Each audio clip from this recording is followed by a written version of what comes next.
स्वागत है बच्चों। आज आपका प्रोनाउन की आपकी तीसरी क्लास है और ये फाइनल क्लास है। आज हम प्रोनाउन को खत्म कर देंगे, ठीक है। चैनल को सेम सब्सक्राइब करो, लाइक करो, ठीक है। जो आप जिस तरीके से प्रोग्रेस कर रहा है चैनल, उस तरीके से टीचर्स भी काफी कॉन्फिडेंस में है, तो इसी तरीके से प्यार जो है अपना बनाए रखे टीचर्स के प्रति, ठीक है। तो आज का आपका जो रूल है, रूल नंबर 1, क्लास 3 का आपका रूल नंबर 1, ठीक है। आपकी पहली जो क्लासेस हैं, जिसने नहीं देखी वो देख सकता है बैक में जाके, ठीक है ना। वीडियो की प्लेलिस्ट बनी हुई है प्रोनाउन की पहली 2 क्लासेस के लिए। रूल नंबर 1 जो है क्लास 3 का आपका क्या बोलता है सर? अगर आपको कभी भी लेट मिलता है आफ्टर लेट लाइफ में, लेट के बाद हमेशा हम ऑब्जेक्टिव केस का यूज करते हैं प्रोनाउन।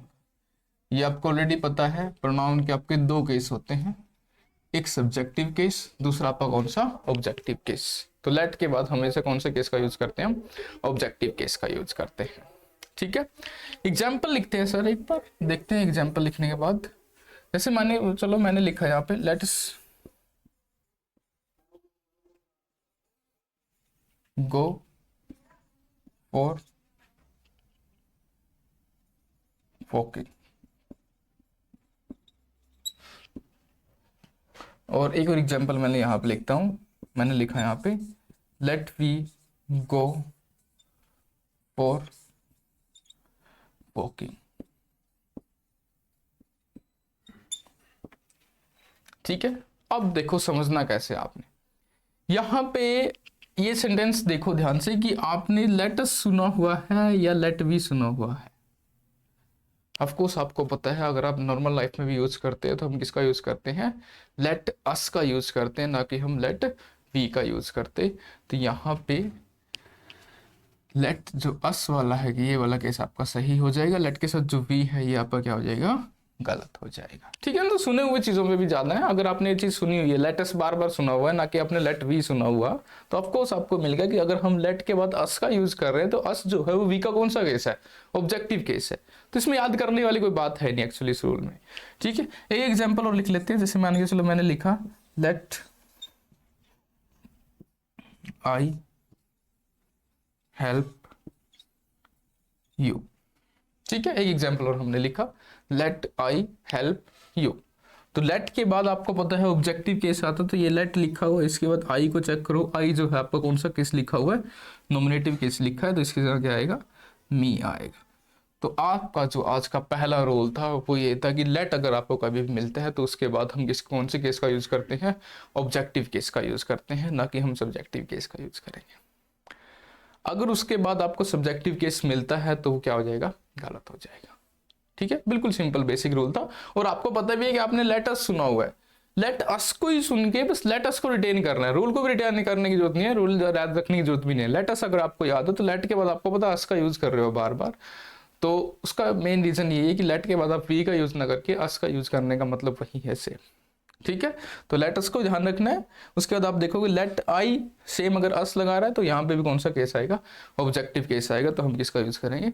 मी का यूज करेंगे। आपका ये पहला रूल नंबर था, ठीक है। आज का जो अपनी क्लास नंबर 3 का जो था, ठीक है, ये आपका पहला कंसेप्ट था। बिल्कुल ध्यान रखना है कि लेट के बाद आप कौन सा केस का यूज करोगे? सब्जेक्टिव केस का यूज करोगे। नेक्स्ट लिखते हैं सर आपका जो है रूल नंबर 2, और समझने वाली सेंस है सर कंप्लीट रूल नंबर 2 को, ठीक है। समझना अच्छे से, इंपॉर्टेंट रूल बन जाता है आपका जो आज का रूल नंबर 2 है। इंपॉर्टेंट कैसे बन जाता है? यहां पे हेडिंग डालो और लिखो sequence of pronoun, sequence of pronoun. हम सीक्वेंस का यूज करेंगे, प्रोनाउन की जो सीक्वेंस होती है उसके बारे में पढ़ रहे हैं हम। इससे पहले समझो, सीक्वेंस को पढ़ने समझने से पहले एक चीज मेरे को जवाब देना। जैसे मान के चलो मैंने यहां पे लिखा आई, उसके बाद यू एंड, उसके बाद लिखो आई यू एंड ही, उसके बाद लिखा हैव डन द वर्क,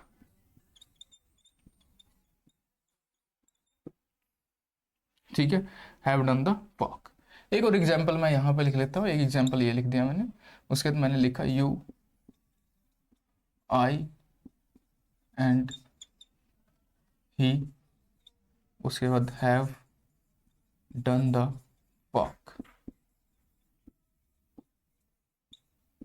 ये दो एग्जाम्पल आपके सामने लिखे, you I and he have done the work, I you and he have done the work. तो दोनों एग्जाम्पल सेम है, फर्क देखो कितना सा है।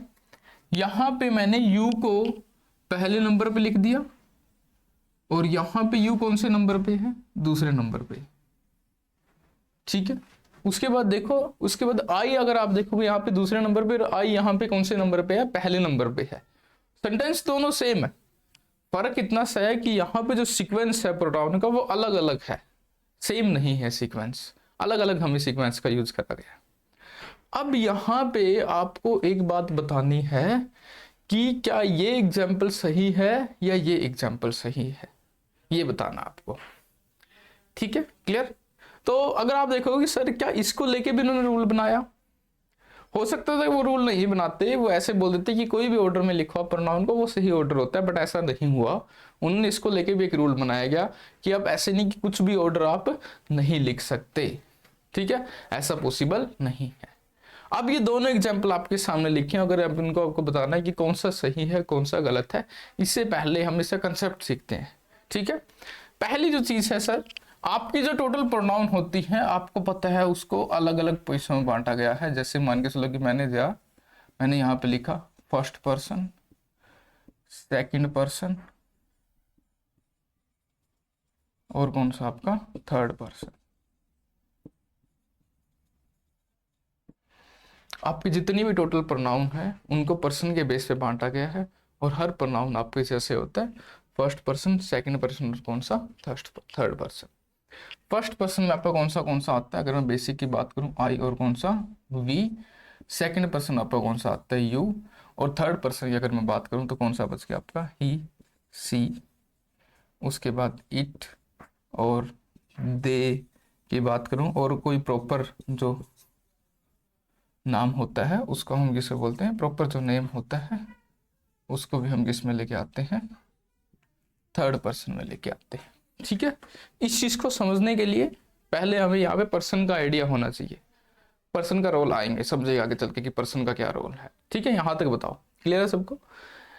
फर्स्ट पर्सन, सेकंड पर्सन और कौन सा third person, he see it है, ये सब पर्सन होते हैं। एक्चुअली क्या उन्होंने रूल क्या बनाया, उन्होंने रूल ये बनाया, आप किसी भी सेंटेंस में आपकी दो तरीके की सेंस होती है, या तो आप वहां पे कोई जनरल काम कर रहे हो, जनरल सेंस है, या वहां पे आप कोई कन्फेशन कर रहे हो, कोई नेगेटिव वर्क कर रहे हो, तो वो नेगेटिव सेंस होगी। तो दो तरीके की सेंस। इस चीज को समझना कैसे है, मेरी बात ध्यान से समझो। जब भी आप कोई अच्छा काम कर रहे हो तो आप खुद को सबसे लास्ट में रखोगे। आई रिपीट, जब भी आप कोई अच्छा काम करोगे तो आप खुद को सबसे लास्ट में रखोगे, इथिकल चीज करने, सच्चाई नहीं बताने वहां पे, ठीक है। तो पहला एग्जांपल देखो, उन्होंने वर्क कर लिया, दैट इज जनरल सेंस है, जनरल सेंस में अच्छा काम है, ठीक है। तो आपको पता है कि अगर आप कोई अच्छा काम करोगे तो आप सब खुद को सबसे लास्ट में रखोगे। तो यहाँ पे पहले वाले एग्जांपल में देखो आपने खुद को कौन से नंबर पे रखा गया, दूसरे नंबर पे, तो ये ऑर्डर भी जो उसने दिया हुआ है ये ऑर्डर भी आपका क्या हो गया, गलत हो गया। यहाँ पे देखो have done the work, general sense है, जनरल वर्क करा गया, अच्छा काम करा गया, तो ये वाला ऑर्डर भी आपका क्या हो गया, गलत हो गया। तो ये दोनों ही टाइप के ऑर्डर आपके जो यहाँ पे लिखे गए थे, दोनों एग्जाम्पल आपके क्या हो गए, गलत साबित हो गए, ठीक है। तो सिंपल सी चीज का ध्यान रखना है कि जब भी आप कोई अच्छा काम करोगे तो आप खुद को कहाँ रखोगे, सबसे लास्ट में रखोगे।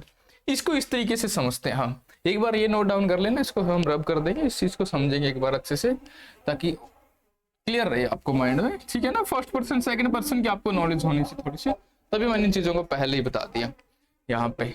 तो आपकी दो तरीके की सेंस, एक तो आपकी होगी जनरल सेंस, दूसरी आपकी कौन सी होगी, नेगेटिव सेंस या कन्फेशन वाली सेंस बोल सकते हैं आप। दो तरीके की सेंस, एक जनरल सेंस जो पॉजिटिव सेंस में आती है, दूसरी आपकी नेगेटिव वाली सेंस जो आपकी नेगेटिव सेंस में। तो कोई भी सेंटेंस होते हैं दो तरीके से होते हैं। मान के चलो कि आपने कोई गलती किया है, कोई गलत काम कर रहा है, तो कौन सा हो जाएगा, नेगेटिव। आपने कुछ अच्छा काम करा है, नॉर्मल कोई अच्छा काम है, तो कौन सा चला जाएगा, जनरल सेंस में चला जाएगा। तो इस चीज को समझना आपने बस नॉर्मल। तो जब भी आप जनरल सेंस की बात करोगे तो सबसे पहले आप लिखोगे सेकंड पर्सन को, उसके बाद लिखोगे आप थर्ड पर्सन को, उसके बाद सबसे लास्ट में किसको लिखोगे, फर्स्ट पर्सन को। ये आपका ऑर्डर रहेगा जर्नल साइंस का। फर्स्ट पर्सन आपको पता है, फर्स्ट पर्सन कौन से होते हैं, आई और कौन सा, वी जो होता है आपका फर्स्ट पर्सन होगा। तो आई रिपीट, दैट्स व्हाई मैं आपको बोला था कि अगर आप कुछ अच्छा काम कर रहे हो तो आप खुद को कहाँ रखोगे, सबसे लास्ट में रखोगे। दैट्स व्हाई मैंने जो फर्स्ट है वो सबसे लास्ट में लिखा हुआ 231। तो इसका आप याद रख सकते हैं 231 के तरीके से 231 जो होता है आपका, दैट इज द मेथड, ये 231 सेकंड पर्सन, उसके बाद थर्ड पर्सन, उसके बाद क्या होता है लास्ट में फर्स्ट पर्सन। ठीक है ना, थोड़ा ध्यान से समझना है इस कंसेप्ट को, ध्यान रखना है। उसके बाद मैं बात करूं नेगेटिव सेंस की बात अगर मैं करूंगा, तो नेगेटिव सेंस में आपको याद रखने की जरूरत है ही नहीं, 1 2 3 बेसिक आपकी जो काउंटिंग का मेथड होता है उसी को हम यूज करेंगे। ठीक है, वहां पे याद करने की आपको जरूरत नहीं है, तो एक बार देख लो ध्यान से। क्लियर, बिल्कुल बेसिक है। तो दो तरीके की सेंस, जनरल सेंस और दूसरी कौन सी आपकी नेगेटिव सेंस। अगर मैं जनरल सेंस की बात करूंगा तो दैट इज ऑर्डर 2 3 और 1। अगर मैं नेगेटिव सेंस की बात करूंगा तो ऑर्डर क्या बन जाएगा, 1 2 3। बिल्कुल बेसिक ऑर्डर है, ज्यादा इसमें चीजें कुछ नहीं है। ठीक है, खास बात। तो एक एग्जाम्पल से लिख लेते हैं। एग्जाम्पल मैंने लिखा, जैसे मान के चलो मैंने यहाँ पे लिखा, he and I are in mistake.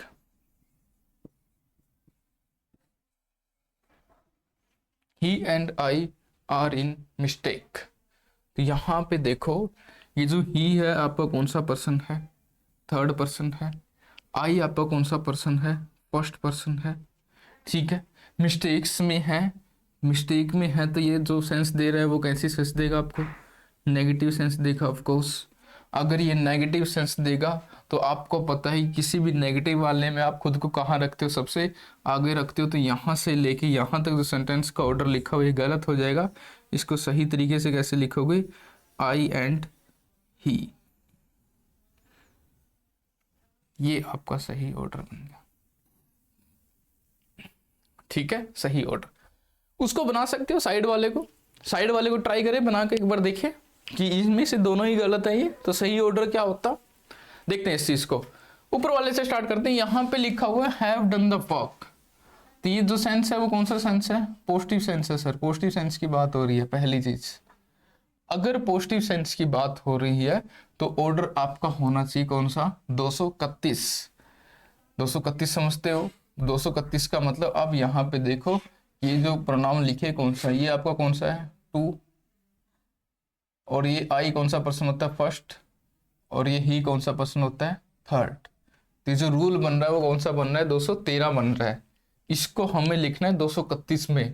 231 का मतलब है कि सबसे पहले आप किसको लिखोगे, यू को लिखोगे, सेम टू सेम 231। उसके बाद कौन से पर्सन को लिखोगे, थर्ड पर्सन, किसको लिखोगे, ही को लिखोगे। उसके बाद आप किसको लिखोगे, आई को लिखोगे। तो ये आपका ऑर्डर होना चाहिए था, सही जो ऑर्डर है। ठीक है, तो ये दोनों का ऑर्डर गलत था। यहाँ पे आप देखोगे आई जो होता है वो फर्स्ट पर्सन होता है, यू सेकंड पर्सन, और ही कौन सा पर्सन, थर्ड पर्सन। तो 123 बन रहा है, बट 123 जो होता है वो आपका नेगेटिव सेंस में आता है, ना कि पॉजिटिव सेंस में होता है। ठीक है, तो सिंपल इस चीज का ध्यान रखना। तो आपको जो ऑर्डर है वो कौन सा बनेगा, 231 वाला बनेगा। ठीक है, इस पे थोड़ी सी प्रैक्टिस और करेंगे आज हम। मेरे पास कुछ प्रीवियस ईयर के क्वेश्चंस हैं, उनको भी हम थोड़ा सा प्रैक्टिस करके देखते हैं कि आप कितने कैपेबल हो। इस चीज का ध्यान बस आपने रखना है, किसी भी सेंटेंस आपके सामने है तो दो तरीके की सेंस, एक तो जनरल सेंस, दूसरी कौन सी आपकी नेगेटिव सेंस। ये आपने पहचानना है कि कोई भी एग्जाम्पल आपके सामने लिखा हो वो जनरल सेंस लिखी है या नेगेटिव सेंस लिखी है। बस इतना सा काम आपका है, बाकी काम अपने आप कर रहे एग्जामिनर। इस पे एग्जाम्पल लिखते हैं सर, एक दो इजी वाले थे मेरे पास, एक दो एग्जाम्पल हैं आज। ठीक है, स्पेशली आपके लिए उन चीज़ों को हम डिस्कशन करते हैं जो प्रीवियस ईयर वाले हैं, जो एग्जैक्ट इस पे क्वेश्चन बने, क्योंकि ये अच्छा कंसेप्ट बन जाता है एग्जाम में पूछने लायक। अगर कोई भी कंसेप्ट आपका पूछने लायक एग्जाम में बनता है तो उस पर क्वेश्चन प्रीवियस ईयर के आपके सामने होते ही होते हैं। ठीक है, तो हम लिखते हैं यहाँ पे एक दो, मैं एग्जाम्पल्स देख लेता हूँ।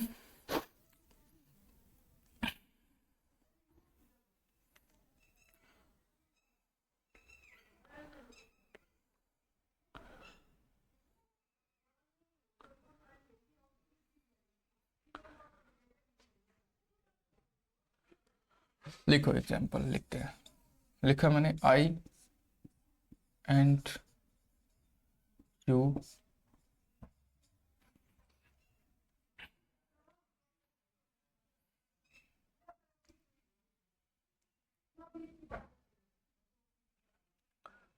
will attend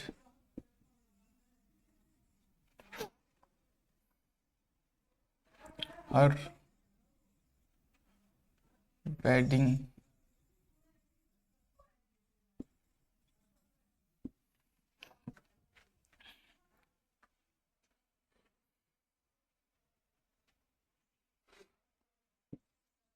उसके बाद लिखो यू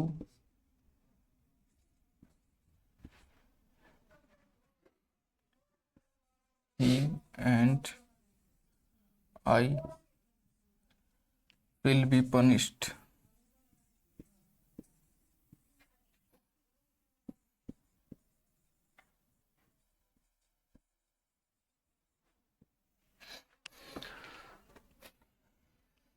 अच्छे अच्छे एग्जाम्पल करते हैं आज।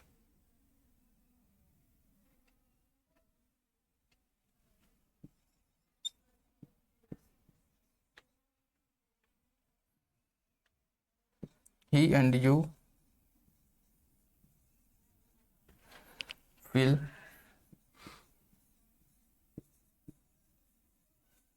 share the mangoes।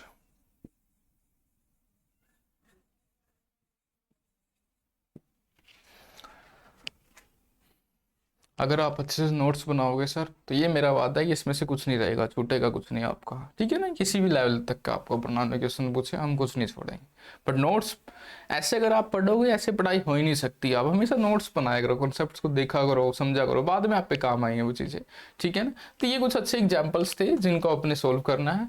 I and you will attend her wedding, you he and I will be punished, he and you will share the mangoes, ठीक है। आइए सॉल्व करते हैं। पहले देखो कि अटेंड हर वेडिंग जो है कैसा, क्या नेगेटिव सेंस है या जनरल सेंस की बात हो रही है। तो वहां पे आपको पता है कि पहले सेंस सबकी पहचानते हैं। चलो वेडिंग अटेंड होने की बात हो रही है तो कौन सी सेंस है आपकी, जनरल सेंस है। यहाँ पे पनिश्ड करा जाएगा, मतलब पनिशमेंट मिलेगी तो कौन सी सेंस बन गई, नेगेटिव सेंस मिल गई, ठीक है। उसके बाद देखो यहाँ पे शेयर करा जा रहा है मैंगोज को, तो कौन सी सेंस बन गई, अगेन पॉजिटिव सेंस बन रही है, अच्छी बात है। यहाँ पे भी कोई नेगेटिव ऐसी सेंस नहीं है। तो दो तरीके की सेंस मैंने आपको बताई थी। अगर आपकी पॉजिटिव या जर्नल सेंस बनती है तो ऑर्डर क्या बनेगा, 2 3 और कौन सा 1, सेकंड पर्सन, थर्ड पर्सन और कौन सा फर्स्ट पर्सन। अगर नेगेटिव सेंस बनेंगे तो ऑर्डर क्या बनेगा, 1 2 3, दैट इज द नंबर, ठीक है। तो ये दोनों तरीके की सेंस आपको पता होना चाहिए। स्टार्ट करते हैं जनरल सेंस से, पहले वाले। ये आपका फर्स्ट पर्सन लिखा हुआ है, उसके बाद ये कौन सा सेकंड, फर्स्ट और कौन सा सेकंड, 1 और 2 का ऑर्डर लिखा गया। जनरल सेंस की बात हो रही है तो ये वाला जो आपका ऑर्डर है ये क्या हो जाएगा, आपका गलत हो जाएगा। सही ऑर्डर क्या बनेगा, क्या लिखोगे, यू एंड आई। अगर 2 हो तो 2 को आपने उसी बेस पे सोल्व करना है, उसी ऑर्डर के बेस पे सोल्व करना है, ठीक है ना। तो ऐसे जरूरी नहीं कि तीनों आए आपके सामने। उसके बाद अगर आप देखोगे, अगर मान के चलो कि ऐसा आ गया, इस तरीके से आ गया, सबसे पहले किसको लिखा गया, यू को, उसके बाद ही, और उसके बाद किसको, आई को। ऐसे केसेस में पनिश करा जा रहा है नेगेटिव सेंस से, तो यू कौन सा पर्सन आपका, सेकंड पर्सन, या पे कौन सा पर्सन, और यहाँ पे कौन सा पर्सन। तो यहाँ पे जो कॉम्बिनेशन है वो 231 बन रहा है, बट यहाँ पे जो सेंस है वो कौन सी है, नेगेटिव सेंस है। नेगेटिव सेंस में जो ऑर्डर बनता है वो 1 2 3 का बनता है, तो यहाँ पे सही ऑर्डर बनेगा आई, उसके बाद सेकंड आपका कौन सा है, यू, उसके बाद कौन सा है, ही। ये आपका सही ऑर्डर बनेगा। लास्ट वाला will share the mango, positive sense, सबसे पहले ही कौन सा आपका, कौन सा पर्सन है, that is your third person, और यू आपका कौन सा पर्सन है, सेकंड पर्सन है, बट पॉजिटिव सेंस है तो ऑर्डर 2 और 3 का बनता है, 2 3 और 1 ये ऑर्डर बनता है। तो ये वाला भी आपका जो एग्जाम्पल है गलत हो जाएगा। यहाँ पे भी आप क्या लिखोगे, यू एंड ही।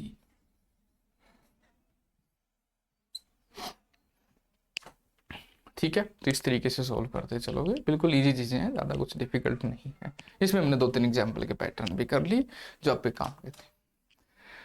नेक्स्ट चलते ही आपका रूल नंबर 2 था, इंपॉर्टेंट रूल था, सीक्वेंस ऑफ प्रोनाउन पे रूल था सर। बड़ा अच्छा रूल है समझने के लिए भी, और ठीक है पढ़ने के लिए भी थोड़ा सा ट्रिकी भी है, ताकि एग्जाम में पूछे जाने लायक वो बन सके। ठीक है, दैट्स वाई इसको थोड़ा सा ट्रिकी भी रखा गया है, that is the only reason इसको ट्रिकी रखने का, अदरवाइज कोई यूज नहीं था इसको ट्रिकी रखने का।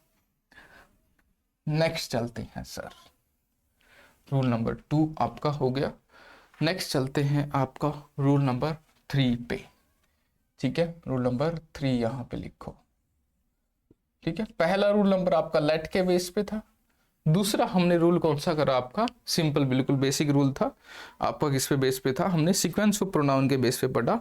ठीक है ना, उसके बाद आपका थर्ड वाला रूल लिखो सर, आपका थर्ड वाला रूल क्या बनता बोलता है, लिखो यूज ऑफ बोथ।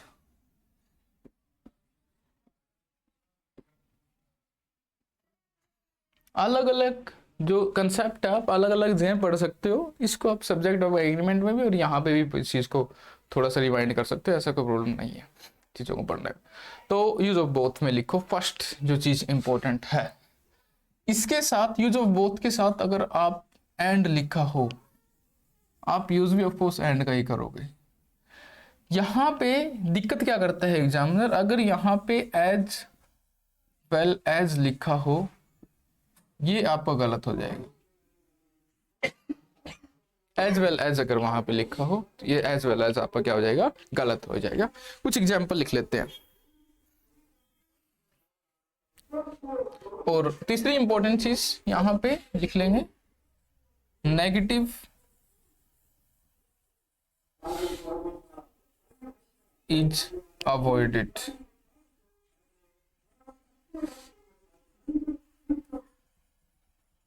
नेगेटिव को हम अवॉइड करेंगे, नेगेटिव का हम यूज नहीं करेंगे, नेगेटिव वाले केसेस को हम बच के रखेंगे, मतलब नोट ऐसा कोई यूज हम नहीं करेंगे। जैसे मान के चलो मैंने लिखा both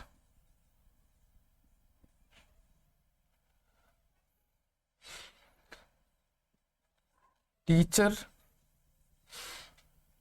as well as students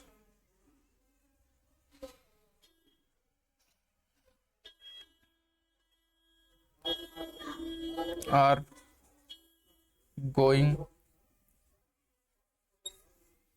to attend the seminar।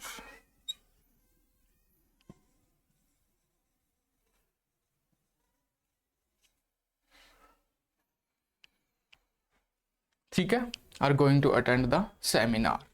तो यहाँ पे आपके सामने बोथ आ गया, पहली इंपॉर्टेंट चीज कि अगर यहाँ पे अगर जहाँ पे भी आपको बोथ दिखे वहां पे आप समझ जाना कि यहाँ पे आपका बोथ आ गया है, पहली इंपॉर्टेंट चीज। बोथ के साथ 2-3 चीजों का ध्यान रखो, बोथ के साथ जो एज वेल होता है ये क्या हो जाता है आपका, गलत हो जाता है, इसके हम किसका यूज करेंगे, एंड का यूज करेंगे। ठीक है, इस चीज का ध्यान रखो। दूसरा एग्जाम्पल लिखते हैं, यहाँ पे बिल्कुल बेसिक था, बोथ के साथ एज वेल एज को हम अवॉइड करते हैं, तो ऑफकोर्स यहाँ पे ऐसा कुछ है ही नहीं। ठीक है, सिंपल। एक एग्जाम्पल और लिखते हैं सर, यहाँ पे एग्जाम्पल लिखो, एक और लिखो, both of them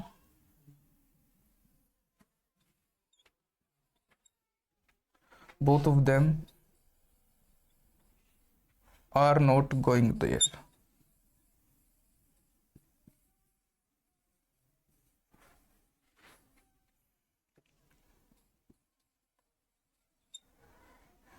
both of them are not going there. ठीक है, दोनों में से कोई भी वहां नहीं जा रहा। अब ये मैंने आपको बताया था हम नेगेटिव को अवॉइड करेंगे, नेगेटिव करने का मतलब है कि हम जितने भी आपके नेगेटिव वर्ड होते हैं, और फेमस नेगेटिव वर्ड आपका कौन सा है, नोट है, नोट को अवॉइड करेंगे। नोट को अगर अवॉइड करेंगे तो हम इस बोथ का यूज हम नहीं करेंगे, यहाँ पे किसका यूज करेंगे, नाइदर का।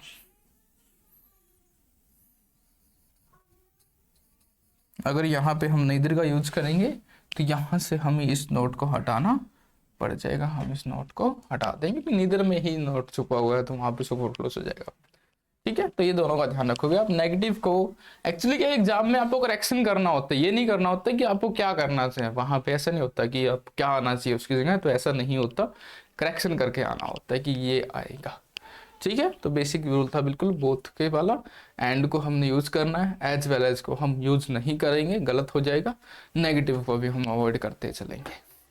बिल्कुल बेसिक रूल था आपका। रूल नंबर 4 पे आ जाते हैं सर, इंपॉर्टेंट जो आपका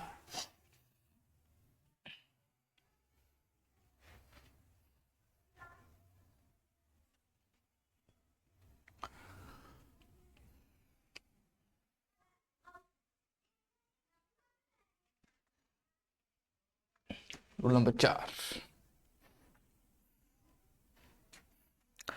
रूल नंबर 4 जो है सर आपका बिल्कुल इंपॉर्टेंट रूल है, ज्यादा इसमें कुछ है नहीं बताने को। ठीक है ना, बिल्कुल, और समझने में थोड़ा हाँ प्रॉब्लम आ सकती है बच्चों को, वैसे तो बिल्कुल इजी है। ठीक है ना, ज्यादा कोई मतलब ऐसा नहीं है कि आपको बिल्कुल ज्यादा कुछ सोचना पड़ेगा, बट एक कंसेप्चुअल रूल है, और कंसेप्चुअल रूल में आपको कंसेप्ट की तरफ ध्यान देना ही पड़ेगा सर। बिना कंसेप्ट आपको समझ में आ ही नहीं सकता वो रूल।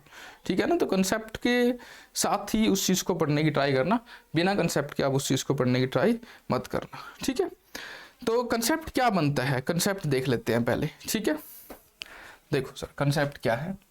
जब भी आपको चॉइस हो आपके सामने, चॉइस हो, चॉइस मतलब समझते हो, चॉइस हो किसके बीच में, बिटवीन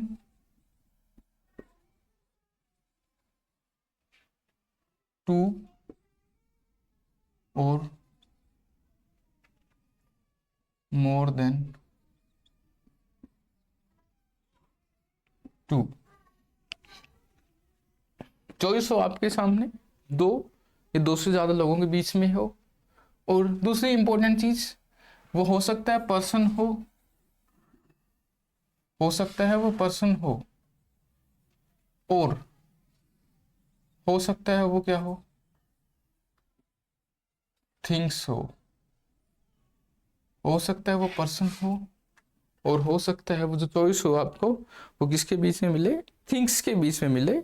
तो दोनों तरीके से आपको ध्यान रखना है, पर्सन के बीच में हो या थिंग्स के बीच में हो। ठीक है ना, कुछ भी हो सकता है, वो पर्सन की चॉइस दे सकता है, या किसी दो चीजों के बीच में जब आप चॉइस कर रहे हो तो ऐसा हो सकता है कि आप दो चीजों के बीच में चॉइस आपसे करवा लो। ठीक है, तो ये आपके ध्यान रखना है कि किन चीजों के बीच में आपसे चॉइस वो चूज करा रहा है। ठीक है,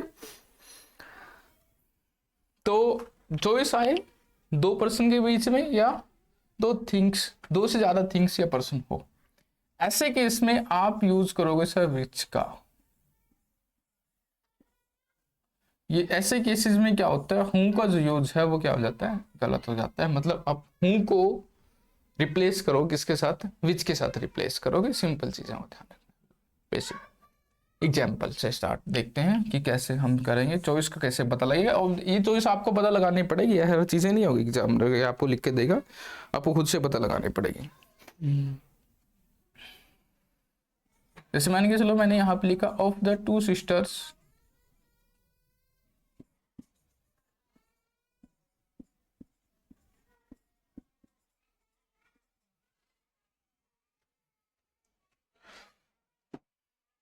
ऑफ द टू सिस्टर्स, उसके बाद लिखो who is more intelligent.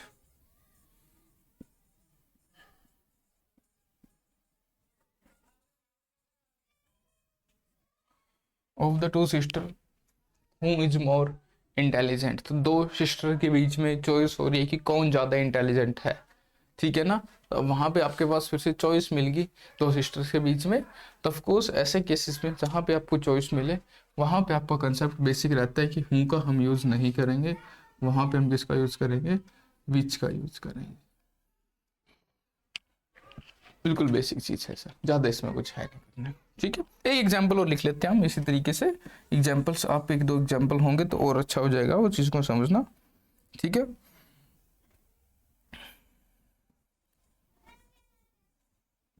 Who is better of the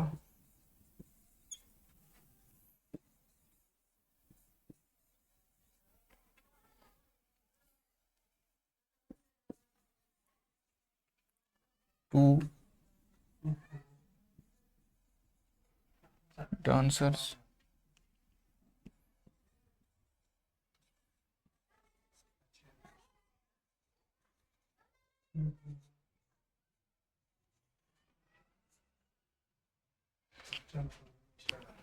in our society.